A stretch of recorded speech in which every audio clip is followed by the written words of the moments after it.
পশ্চিমবঙ্গের রাজনৈতিক ইতিহাসে এক নজিরবিহীন পরিবর্তনের নেপথ্যে সুপরিকল্পিতভাবে সংখ্যালঘু ভোট গায়েব করে দেওয়ার এক চাঞ্চল্যকর অভিযোগ উঠেছে।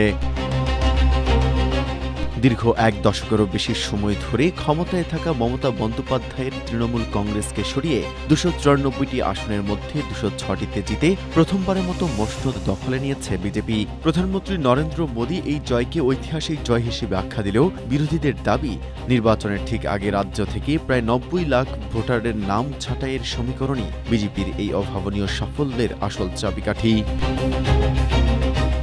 এক্ষেত্রে অভিযোগের তীর সরাসরি নির্বাচন কমিশনের স্পেশাল ইন্টেন্সিভ রিভিশন বা বিশেষ ভোটার তালিকা সংশোধন প্রক্রিয়ার দিকে।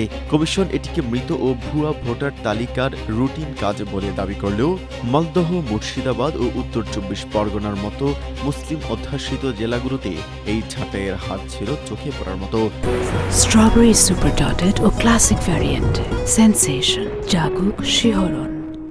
রাজ্যের মোট ভোটারের প্রায় ১২% বাদ পড়ায় ক্ষুব্ধ মমতা বন্দ্যোপাধ্যায় একে অস্বচ্ছ ও অসাংবিধানিক আখ্যা দিয়ে সুপ্রিম কোর্টের দ্বারস্থ হয়েছেন। বিশ্লেষকদের মতে বাদ পড়া এই বিপুল অংশের বেশিরভাগই ছিলেন তৃণমূলের সংখ্যালঘু ভোট ব্যাংক, যা পরোক্ষভাবে নির্বাচনের ফলাফলে বড় ধরনের প্রভাব ফেলেছে।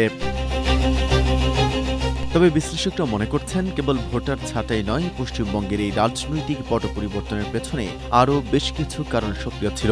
তৃণমূল সরকারের বিরুদ্ধে দীর্ঘদিনের প্রতিষ্ঠান বিরোধী হওয়া এবং নির্বাচনী প্রচারে হিন্দু সনাতনী ভোট একজোট করার কৌশল বিজেপির ৪৬% ভোট শেয়ার নিশ্চিত করতে বড় ভূমিকা রেখেছে। পাশাপাশি কেন্দ্রীয় বাহিনীর বিপুল উপস্থিতি, প্রশাসনিক নিয়ন্ত্রণ ও বিজেপির শক্তিশালী সাংগঠনিক বিস্তার বাংলার কয়েক দশকের রাজনৈতিক মানচিত্রে এক আমূল পরিবর্তন এনে দিয়েছে।